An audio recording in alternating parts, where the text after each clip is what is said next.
guys, what's up? Welcome back to yet another vlog, and like the host is Miss Anaira. So, do you want to say something to my audience?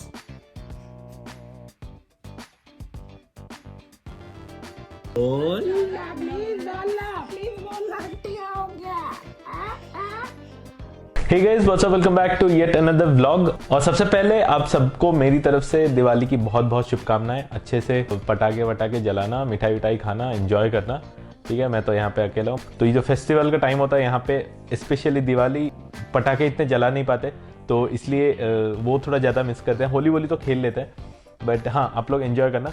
But आज की video में हम लोग बात करेंगे Sweden में work permit को लेके क्या क्या चेंजेस हुए हैं रिसेंटली, उसके बारे में थोड़ा सा बात करेंगे। और क्या क्या माइग्रेशन में क्या क्या चेंजेस थोड़ा बहुत हुआ है, मैं उसके बारे में थोड़ा सा आज आपको बताना चाहूँगा। तो जैसे मैं हमेशा बताता हूँ कि स्वीडन आने के लिए आपके पास बहुत सारे ऑप्शंस है। जैसे आप इधर आप स्टूडेंट होके आ सकते हो, या फिर आप जॉब लेके यहाँ पे आ सकते हो, जॉब ढूंढ के, या फिर जॉब सीकर वीज़ा लेके यहाँ पे आके जॉब ढूंढ सकते हो, या फिर असाइलम में जो लोग आते हैं वो रेफ्यूजी वगैरह वो सब। वर्क परमिट पे जब आप आते हो तो यहाँ से आपको एक पहले से जॉब लेनी है। ठीक है, तो कंपनी आपके लिए वीज़ा स्पॉन्सर करती है, वो एक ऑप्शन है। या फिर आपको जॉब कंपनी बोलती है ठीक है मैं आपको कॉन्ट्रैक्ट देने के लिए तैयार हूँ, कंपनी ने आपको कॉन्ट्रैक्ट दे दिया, फिर उसके बाद आप अप्लाई करते हो। तो इसमें क्या होता है कि आप जब अप्लाई करते हो माइग्रेशन वर्केट में, तो वहाँ पे जैसे परमानेंट जॉब है या प्रोबेशन आपका है 6 महीना, या फिर जो भी है टेम्परेरी जॉब है, बट वहाँ पे आपको एक मिनिमम सैलरी रहता है। ठीक है, ये जो मिनिमम सैलरी है वो नवंबर 1 से पहले वो था 13,000 क्रोना। ठीक है, तो जो लोग यहाँ पे कोई भी ऑड जॉब्स करते हैं, कोई भी किसी भी टाइप का जॉब करते हैं, सबको वर्क परमिट की जरूरत पड़ती है अगर आप सिटीजन नहीं हो। ठीक है, तो वो जो सैलरी थी वो 13,000 थी। मान लो आप कंस्ट्रक्शन वर्कर हो, या फिर आप डिलीवरी कर रहे हो, या फिर आप कहीं पे भी कुछ भी काम कर रहे हो, हेल्थ केयर में हो, छोटे मोटे जॉब कर रहे हो, तो आपकी सैलरी 15-20 है। मान लो आपने पहले 2 साल का वर्क परमिट लिया था, उसके बाद अप्लाई करा एक्सटेंशन के लिए, तो कोई दिक्कत नहीं है। बट अभी क्या हुआ है, तो स्वीडन की जो माइग्रेशन एजेंसी है उन्होंने ये बोला है कि हम अभी वो जो सैलरी 13,000 से बढ़ा के कर देंगे 27,360, मतलब डबल से भी थोड़ा ज़्यादा। तो इससे लोगों को बहुत ज़्यादा परेशानी हो रही है, क्योंकि बहुत सारे लोग यहाँ पे जेन्युइनली काम करते हैं। मान लो आपकी सैलरी 20,000 है और आपका वीज़ा जस्ट ख़त्म हो रहा है अभी दिसंबर में, आपको एक्सटेंशन करना है, तो इसका मतलब आपका वीज़ा एप्लीकेशन रिजेक्ट हो सकता है, क्योंकि आपकी सैलरी वो 27,360 नहीं है। मतलब विच इज़ नॉट गुड मेरे हिसाब से, क्योंकि यार 15-20 हज़ार की अगर आपकी जॉब है और आप जाके बोलोगे कंपनी को कि देखो ये मेरा रिक्वायरमेंट है, मुझे और 7,000-8,000 रुपये ज़्यादा चाहिए, कोई भी कंपनी नहीं देगी। और फ्रॉम 20,000 टू 28-30,000 ये एक बहुत बड़ा रेज है, राइट।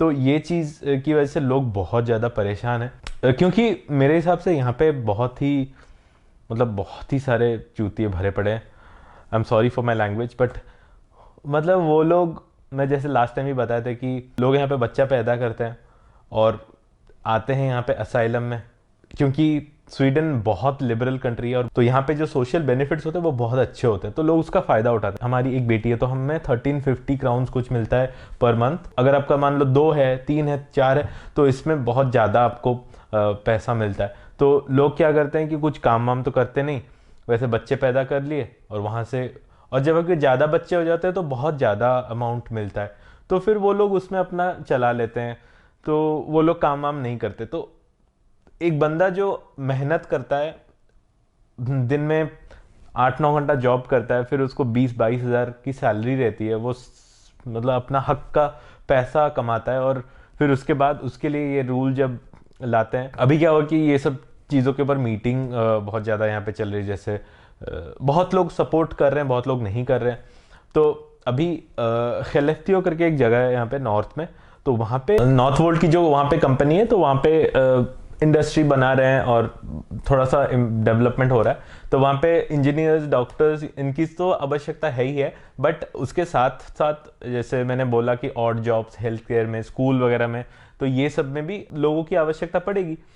और वहाँ पे नॉर्थ वोल्ट में भी ऐसा है कि 2,000 लोगों की आवश्यकता अभी है, लोग काम करने के लिए वहाँ नहीं है। ये सब बातचीत हो रही थी एक न्यूज़ में, जहाँ पे एक इकोनॉमिस्ट भी वहाँ पे एक थे, बहुत ही स्वीडन के रेप्यूटेड इकोनॉमिस्ट। तो उनसे वो न्यूज़ वाली जो लेडी थी, उन्होंने पूछा कि ये सब हो रहा है तो क्या ये सही? उन्होंने बोला नहीं, ये सही नहीं है। मतलब 15,000 लोग स्वीडन में अभी है जिनकी सैलरी 27,360 से कम है।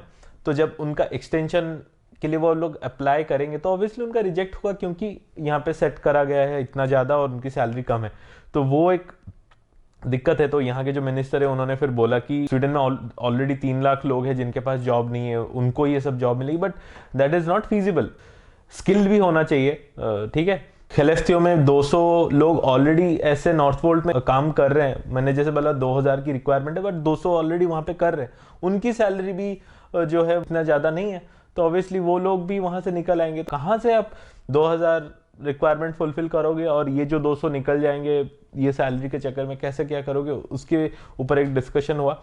बट नवंबर 1 से माइग्रेशन वर्कआउट में तो लिखा है कि if you have to have this much salary, but जनवरी 1 में आई थिंक एक और मीटिंग कुछ होगा और उसमें डिसाइड करेंगे कि कैसे इसको क्या करेंगे।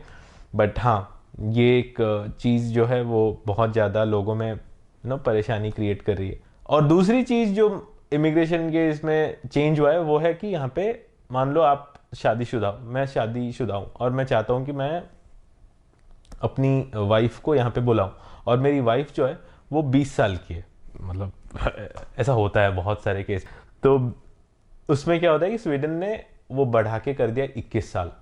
तो पहले था 18 साल, मतलब 19 साल की भी आपकी अगर कोई वाइफ है या पार्टनर है, आप उसको यहाँ पे ला सकते हो, मतलब वीज़ा देके। बट अभी वो हो गया है 21 ईयर्स। तो ये एक अच्छी चीज़ इन्होंने करी। ऐसे मैंने कहीं पढ़ा था कि ऐसे लोग क्या करते हैं कि कम उम्र के बच्चे शादी करके फिर अपने फैमिली मेम्बर को यहाँ पे ले आते हैं। तो इस चीज़ को रोकने के लिए ये रूल सेट कराया गया, और ये इंटरनेशनली लाइक इन यूरोप में ही ये रूल है।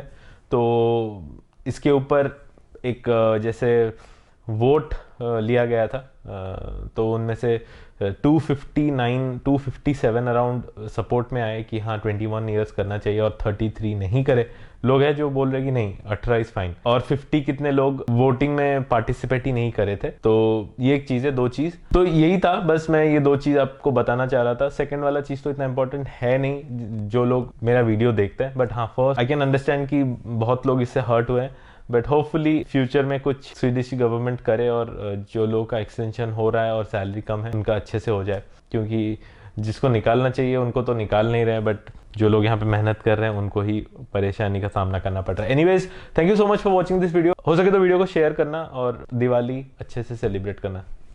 बाय।